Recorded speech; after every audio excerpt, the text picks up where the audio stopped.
História, Ensino Médio, primeiro ano.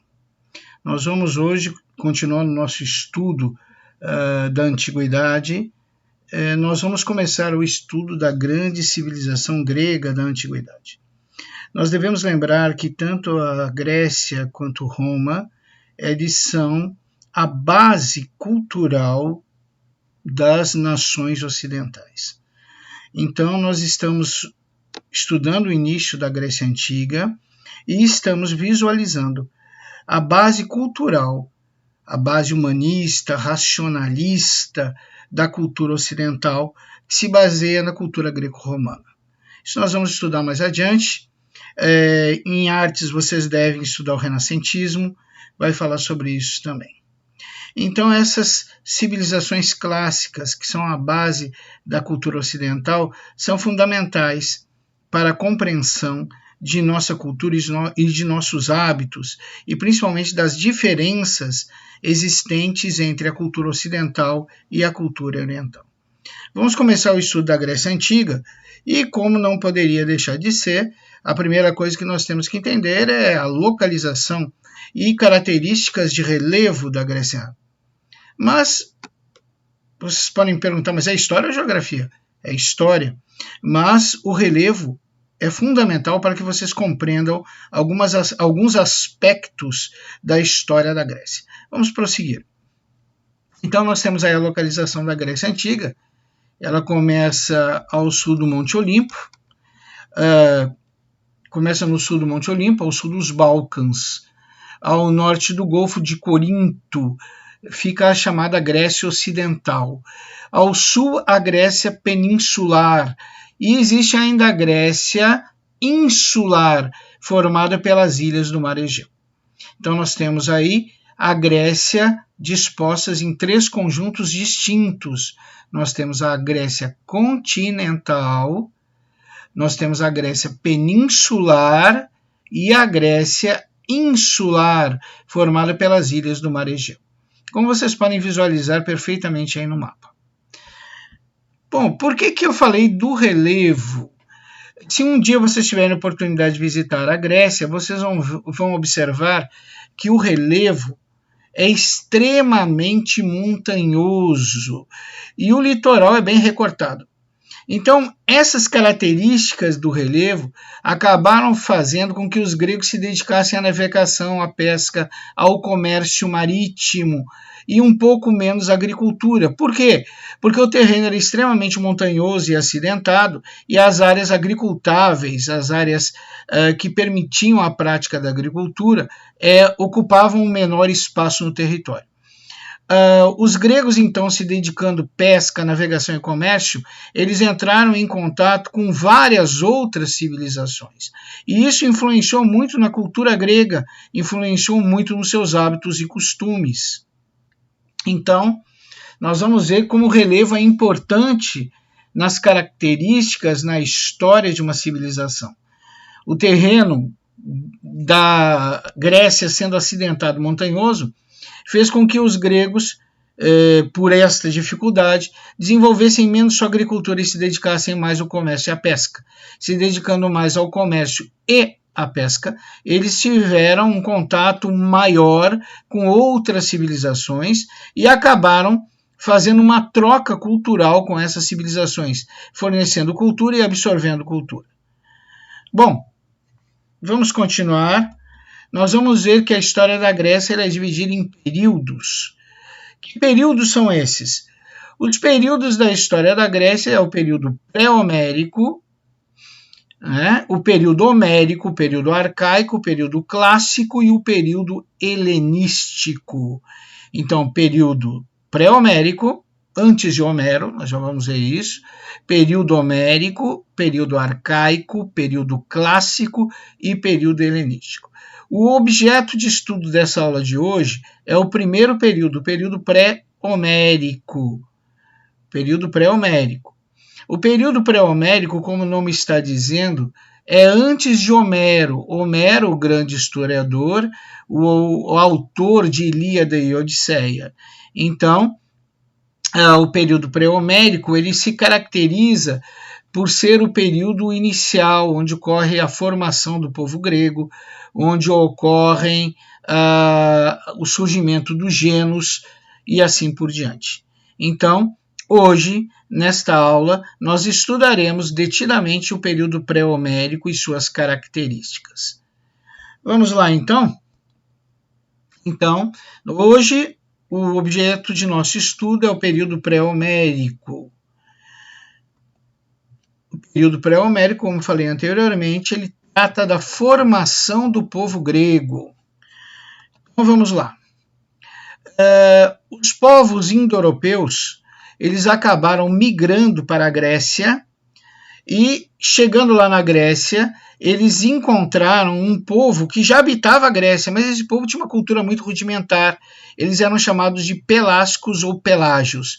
O primeiro grupo de indo-europeus que foi para a Grécia se chama aqueus. Os aqueus, então, chegam na Grécia e encontram, vivendo na Grécia, um povo primitivo, de uma cultura primitiva, chamado pelascos ou pelágio, como vocês quiserem. Os aqueus, então, invadem o território, dominam os pelágios e se apossam deste território na Grécia. E lá eles irão erigir duas grandes cidades, a cidade de Tirinto e a cidade de Micenas. Então, gente, a formação do povo grego inicia com a invasão, com a chegada dos povos indo-europeus. O primeiro povo que chegou aí, como acabei de falar, os aqueus.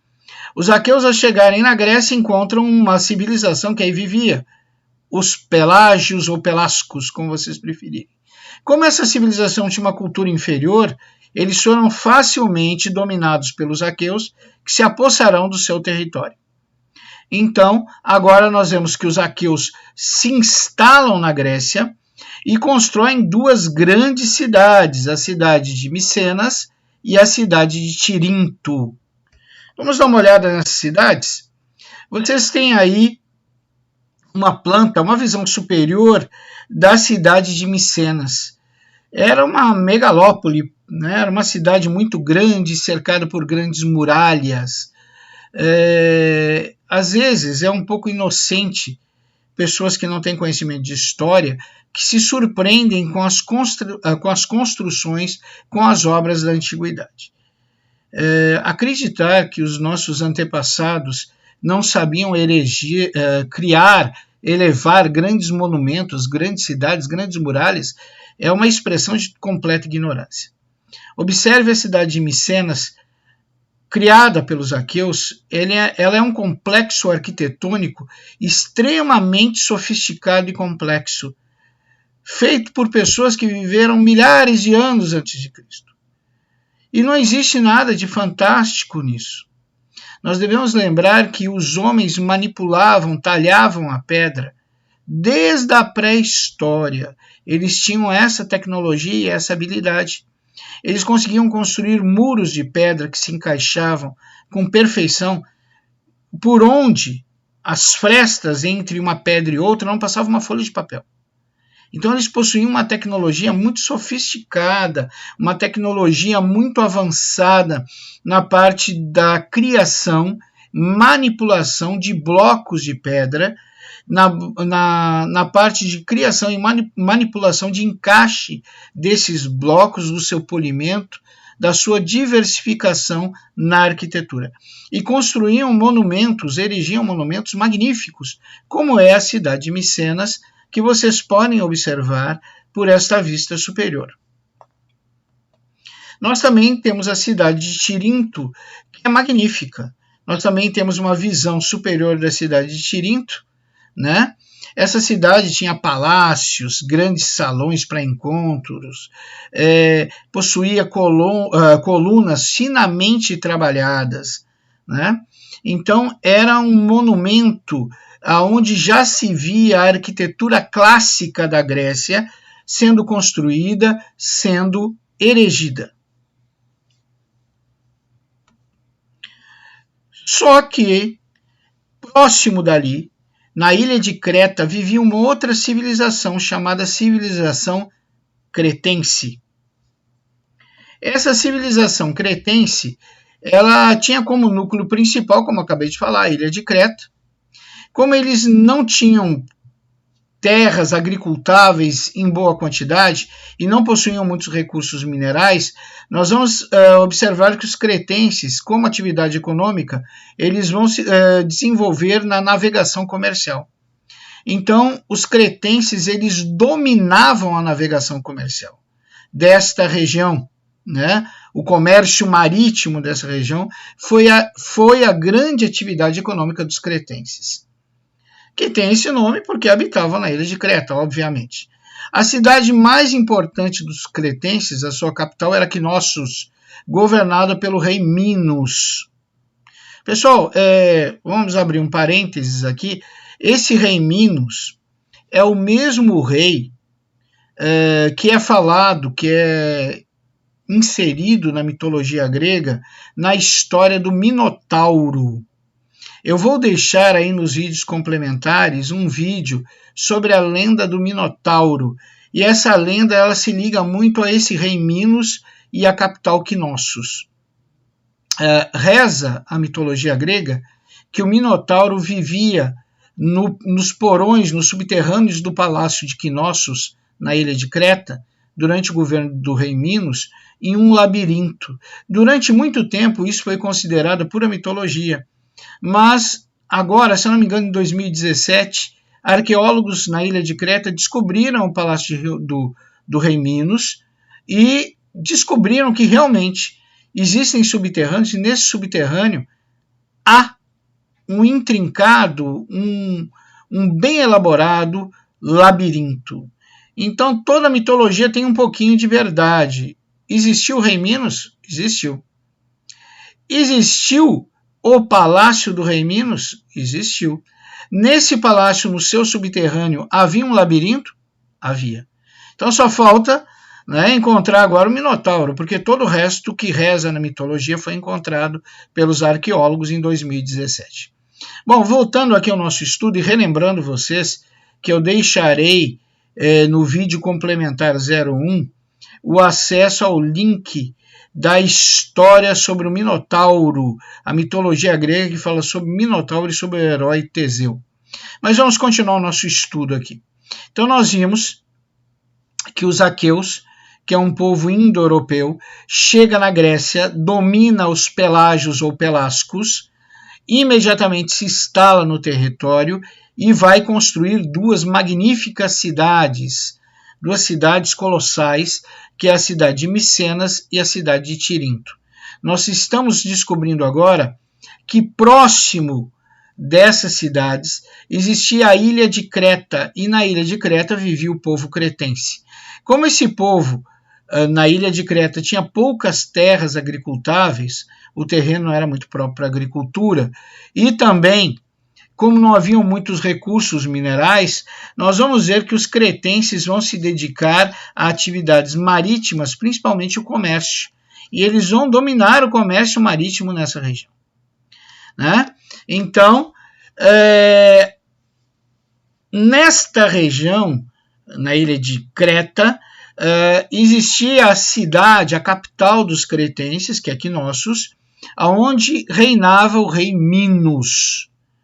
A unidade política básica da civilização cretense também foi denominada como cidade-estado. O que é uma cidade-estado? Cidade-estado é uma cidade que possui total independência política, econômica e social. Ela não faz parte de um império. Ela é uma cidade que tem os seus governantes, sua religião, sua política e sua sociedade. Ou seja, ela não faz parte de um império. Ok? Ficou compreendido isso? Se eu colocar na prova, o Império Cretense está certo ou está errado? Está errado, porque não havia império. Haviam cidades-estado, as famosas polis, que nós vamos estudar mais adiante. Essas cidades-estado se caracterizavam pela total independência política, econômica, social e religiosa. E não faziam parte, repito, não faziam parte de nenhum império. Eram cidades independentes, autogovernadas, com sua própria economia, religião e política. Bom, é óbvio que a proximidade fez com que os aqueus entrassem em contato com os cretenses, e os aqueus absorveram muito da cultura sofisticada dos cretenses. E aí nós podemos dizer que surge uma mistura das duas culturas, que é a cultura creto-micênica. Então, os nossos amigos aqueus, devido à proximidade com os cretenses, vão entrar em contato, até porque os cretenses praticam intenso comércio marítimo, eles vão entrar em contato com os aqueus, e esse contato vai permitir que aqueus e cretenses façam uma troca cultural. E com o passar do tempo, as duas culturas acabam se fundindo e criando uma nova cultura, uma civilização creto-micênica, onde se mistura a cultura dos cretenses e a cultura dos aqueus, a cultura micênica. Vamos mais adiante.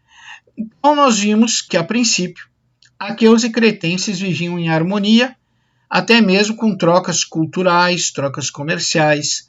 Só que, por volta de 1700 a.C., chega à ilha, chega à Grécia, outros povos indo-europeus. Que povos são esses? Os jônios e os eólios.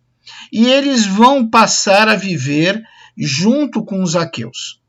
Então, observa, junto à civilização, junto à população dos aqueus, se somarão outras civilizações indo-europeias, a civilização dos jônios e dos eólios. Isso fez com que a população micênica... Por que a gente diz população micênica? Porque a capital dos aqueus, vocês devem lembrar que se chama Micenas. Então, aí vem a origem da palavra civilização ou população micênica. É aquela que vive na capital Micena. Ok? Bom, continuando. Então, a população dos aqueus cresce de sobremaneira com o acréscimo de jônios e eólios. Com o aumento da população, as atividades econômicas e a necessidade de mais atividades econômicas, todo mundo tem que se ocupar, todo mundo tem que sobreviver. Então, essas atividades econômicas elas vão crescer e vão de sobremaneira. É necessário arrumar ocupação para toda essa gente. Então, nós vamos observar que a civilização micênica, composta agora por aqueus, jônios e eólios, ela vai começar um processo de expansão marítima, ou seja, um processo de expansão marítima em busca de comércio marítimo, ou seja, os nossos amigos aí, os micênicos, repito, quem compõe a civilização micênica? Agora, aqueus, jônios e eólios. Antes, apenas aqueus. Por que se chama micênico? Por causa da capital, Micenas. Ok?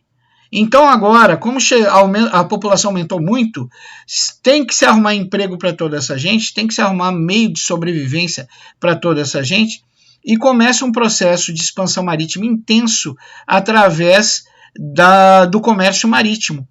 Só que nós ouvimos anteriormente que quem executava o comércio marítimo eram os cretenses. Então, logo, logo, vai haver um choque de interesses entre os micênicos e os cretenses pelo domínio do comércio marítimo no Mar Egeu e Mar Negro. Né? Então, novamente, nós estamos vendo aí os interesses econômicos interferindo na convivência pacífica entre as civilizações. Nós observamos que cretenses e micênicos, novamente, que a princípio eram compostos apenas pelos aqueus. Agora, com a chegada de jônios e eólicos, quando eu falar em micênicos, vocês memorizam aqueus, jônios e eólicos. Ok? Com o aumento da população micênica e a necessidade de gerar renda e emprego para toda essa gente, se começa um processo de expansão marítima, um processo intenso buscando o comércio marítimo para ocupar toda essa população que sofreu um aumento considerável. Só que o comércio marítimo nesta região, era dominado pelos cretenses, logo vai haver um choque entre a civilização micênica e a civilização cretense. Esse choque de interesses econômicos vai dar origem a uma guerra, né? Vai dar uma origem a uma guerra. Gente, desculpe, eu botei aí uma observação em relação aos cretenses, que é a lenda do Minotauro, só para lembrar mais uma vez a vocês que eu vou colocar lá no vídeo complementar 01 a lenda do Minotauro, do rei Minos, da sua capital Knossos, do palácio com labirinto. Vocês vão ter oportunidade de ver essa história, que é muito interessante na mitologia grega. Vamos continuar. Então, a expansão marítima comercial dos micênicos vai entrar em choque com quem já dominava esse comércio, que eram os cretenses. E isso vai dar origem a uma guerra, um conflito armado entre micênicos e cretenses. Nesse conflito armado, a vantagem vai para os micênicos, que têm uma população bem maior, né, bem maior que a população cretense, e esse acréscimo populacional dos micênicos vai auxiliá-los de sobremaneira na guerra contra os cretenses. E os micênicos derrotarão os cretenses, assimilando a civilização cretense.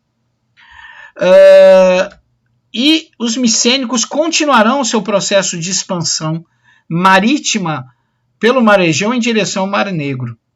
No momento máximo, no apogeu da civilização micênica, vai surgir mais um povo indo-europeu, chegando à ilha, chegando à Grécia. Esse povo são os dórios. Os dórios eram um povo guerreiro que vivia para a guerra, um povo bárbaro, que vivia do saque, que vivia da escravidão dos povos que dominava. Os dórios, eles não possuíam cultura refinada como os creto-micênicos, muito menos eles possuíam uma civilização tão sofisticada em termos de arquitetura, organização social e política como os creto-micênicos. Mas os dórios tinham uma vantagem que os creto-micênicos desconheciam: eles dominavam as armas de ferro. Os dórios, apesar de estar em menor número que os creto-micênicos, por que eu estou falando creto-micênicos? Porque com a vitória dos micênicos sobre os cretenses, os micênicos vão assimilar totalmente os cretenses e, de uma vez por todas, some micênicos, some cretenses e fica creto-micênicos, ou seja, uma fusão das duas civilizações. Apesar da civilização creto-micênica ser 3 vezes maior que os seus invasores, os dórios, apesar dos creto-micênicos terem uma organização social, política e econômica muito mais sofisticada que os dórios, em menor número, derrotarão os exércitos creto-micênicos graças a uma vantagem indiscutível. Que vantagem é essa? As armas de ferro. Nós vamos ver que os nossos amigos dórios manipulavam o ferro, enquanto os nossos amigos creto-micênicos possuíam armas de bronze. Na batalha, quando uma arma de ferro e uma arma de bronze se encontram, quando se chocam, com o passar do tempo, as armas de bronze partem, são destruídas pelas armas de ferro. E mais que isso, os escudos de bronze e couro são facilmente atravessados pelas armas de ferro dos dórios. Os dórios vão arrasar os micênicos, né? A violência dos dórios é tão grande, a selvageria dos dórios é tão grande, que boa parte da civilização creto-micênica foge literalmente, abandona suas cidades, suas habitações e foge. Então, esse ato de fuga de boa parte da civilização micênica é denominado como a primeira diáspora grega. O que é diáspora, gente? Diáspora é a mesma coisa que êxodo.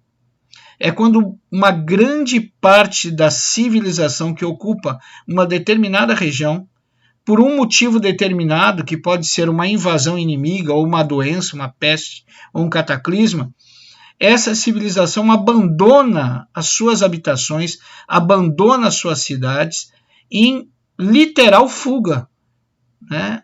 Ou seja, uma dispersão monumental de uma civilização.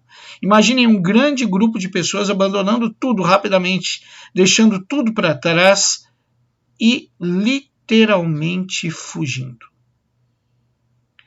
Isso é uma diáspora, isso é um êxodo. Diáspora e êxodo é a mesma coisa. Então, a chegada dos dórios é tão violenta, é tão agressiva, eles são tão selvagens que os micênicos, que a civilização creto-micênica, é arrasada e os seus habitantes fogem diante da selvageria dória. Isso vai dar origem à primeira diáspora grega. Pessoal, preste atenção nisso. Nós estamos estudando o primeiro período da história da Grécia Antiga. Esse primeiro período se chama período pré-homérico. O que aconteceu nesse período pré-homérico? Antes de mais nada, a formação do povo grego.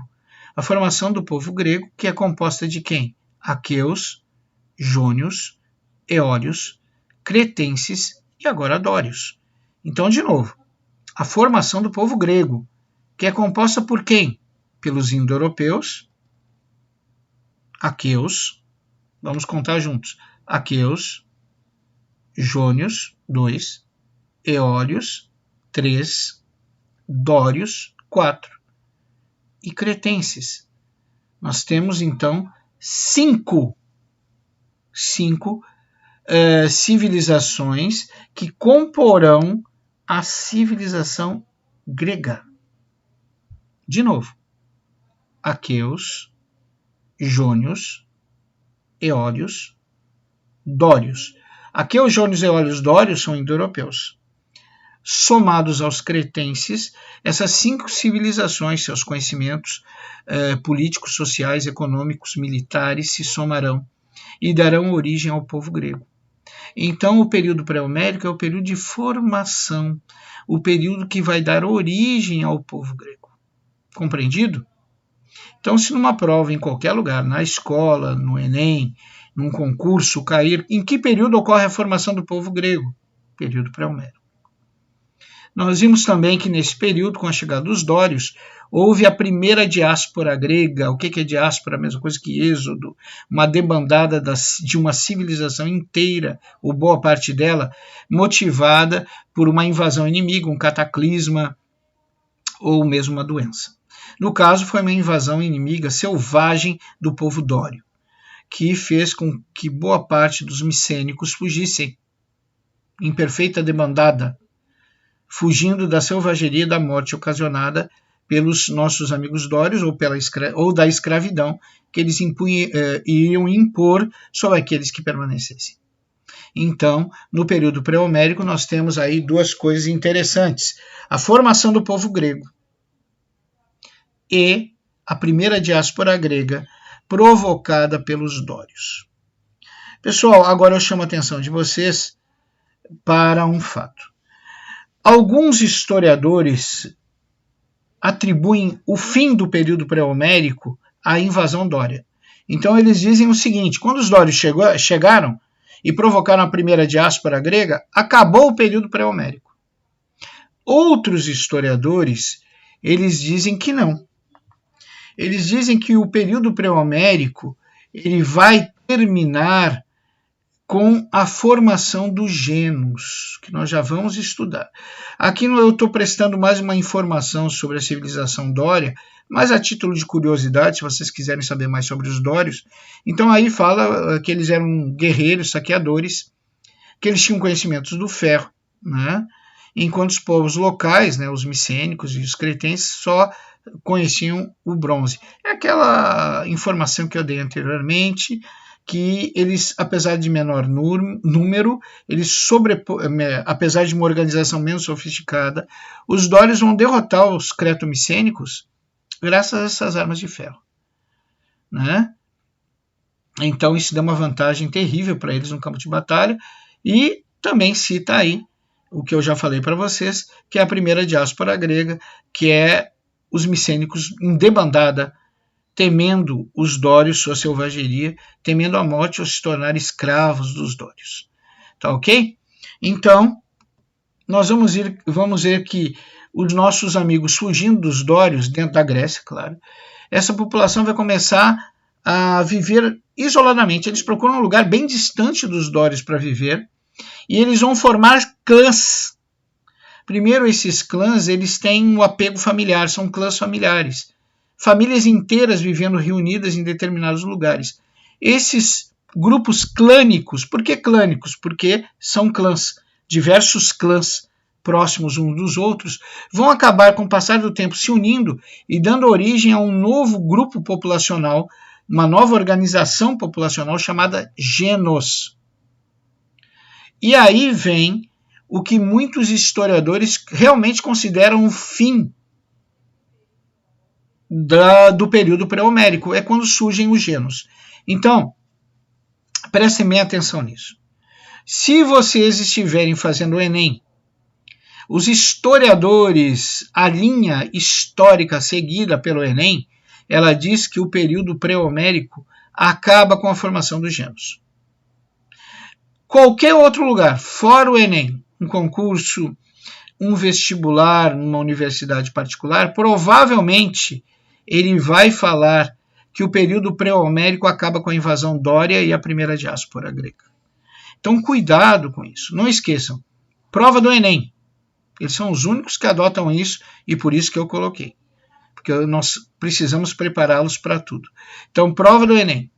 Atribui a formação dos genos, ou seja, quando os genos são formados, quando esses grupos clânicos, quando esses diversos clãs se unem e formam genos. O que é genos? É uma comunidade, a comunidade gentílica, que nós já vamos ver. Terminou o período pré-homérico. Já todas as outras instituições que praticam provas, seja para concurso ou para vestibulares, universidades particulares, geralmente eles consideram que o fim do período pré-homérico ocorre com a invasão dória e com a primeira diáspora grega. Então tomem cuidado com isso. Bom, vamos falar mais detidamente o que são genos, né? Então nós vamos ver o que nós já falamos antes, que os refugiados da primeira diáspora grega, aquela galera que fugiu da selvageria dos nossos amigos dórios, vai formar pequenas comunidades autossuficientes que se baseiam no coletivismo. O que é o coletivismo? Não existe propriedade privada, tudo é de todos. Tudo que é produzido por todos e dividido igualmente entre todos. Então, essa comunidade, o genus, ela é chamada também de comunidade gentílica. Então, o genus foi a forma de organização social do período homérico, ou seja, após a invasão dos dórios. Está começando o período homérico, fim do período pré-homérico, início do período homérico. O que nós encontramos como organização social? Os genus e a comunidade gentílica. Então, eram comunidades, como eu falei anteriormente, formadas por famílias, grandes famílias, famílias extensas, com autoridade patriarcal, ou seja, quem mandava eram os patriarcas, eram os pais dessas famílias. A terra era coletiva, todos produziam alimentos e os artigos necessários à sobrevivência do grupo, sem a preocupação de produzir excedentes.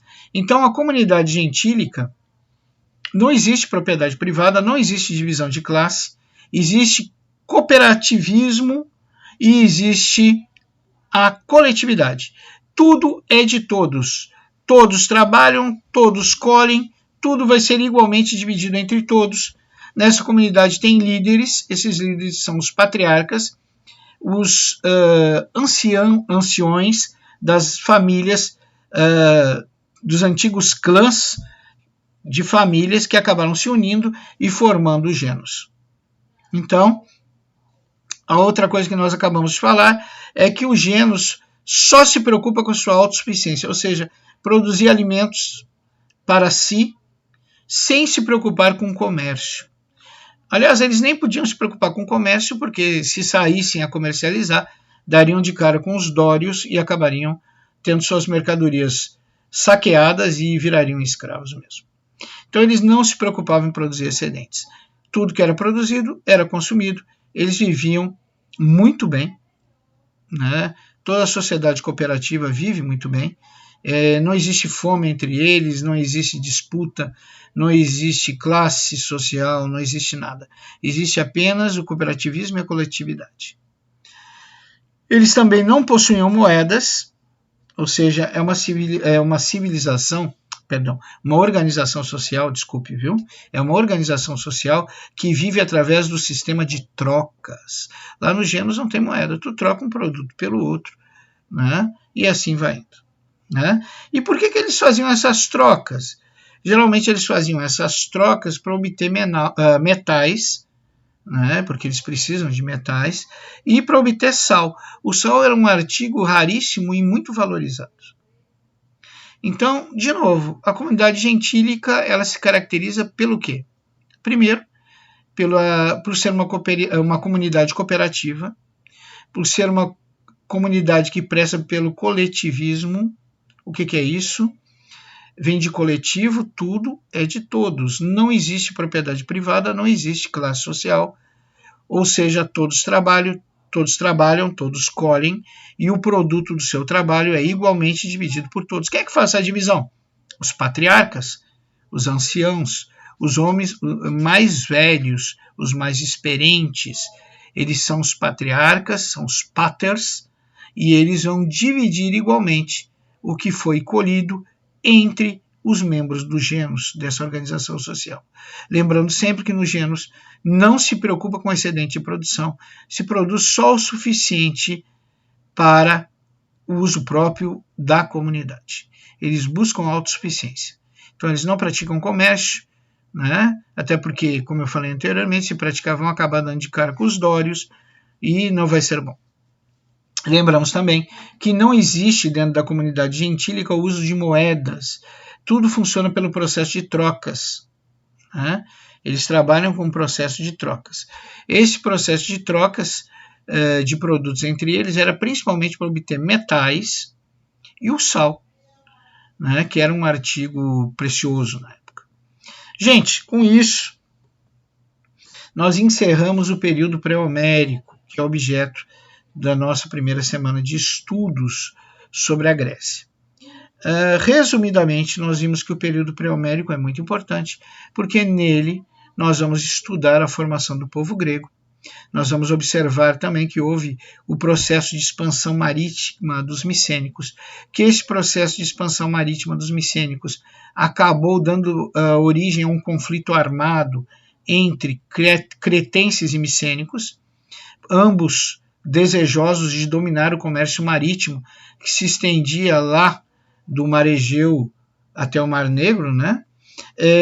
Vamos observar também que no ápice da civilização micênica chegam à Grécia mais um povo indo-europeu, os dórios, um povo bárbaro, um povo guerreiro, um povo de saqueadores, que vai sobrepujar a maravilhosa, a grandiosa civilização micênica, porque eles possuem uma vantagem militar, que são as armas de ferro. Vimos também que a selvageria dos dórios vai dar origem à primeira diáspora grega. E os nossos amigos em fuga dos dórios, fugindo dos dórios, irão se afastar o máximo possível e acabarão criando uma comunidade chamada comunidade gentílica, os Genos. Então, resumidamente, o período pré-homérico é importantíssimo porque nele ocorre a formação do povo grego, o processo de expansão marítima dos micênicos, o primeiro conflito armado entre cretenses e micênicos com a vitória dos nossos amigos micênicos, sendo que esse conflito foi originado pela concorrência, pelo domínio do comércio marítimo, que é do Mar Negro até o Mar Egeu. Nesse período também vai ocorrer a invasão de mais um povo indo-europeu, os dórios, que é um povo de saqueadores, um povo de bárbaros, que vai arrasar a civilização micênica, e boa parte da civilização micênica vai em fuga dos dórios, dar origem à primeira diáspora grega. Fugindo dos dórios, eles vão se afastar o máximo possível, e nessa nova localidade, eles vão criar uma nova comunidade, a chamada comunidade gentílica, que vive nos Genos. Os Genos é uma comunidade, uma organização social, coletiva, cooperativista, sem propriedade privada e sem a existência de classes. Bom, gente, aqui encerramos o nosso estudo sobre o período pré-homérico. Eu peço a vocês que agora voltem à plataforma, cliquem na atividade complementar 01 e estudem, aprendam sobre a mitologia grega, mais precisamente sobre a história do Minotauro. Ok? Eu desejo um bom dia a todos, desejo que todos estejam bem e principalmente que Deus os abençoe a vocês e vossas famílias. Muito obrigado, até a próxima.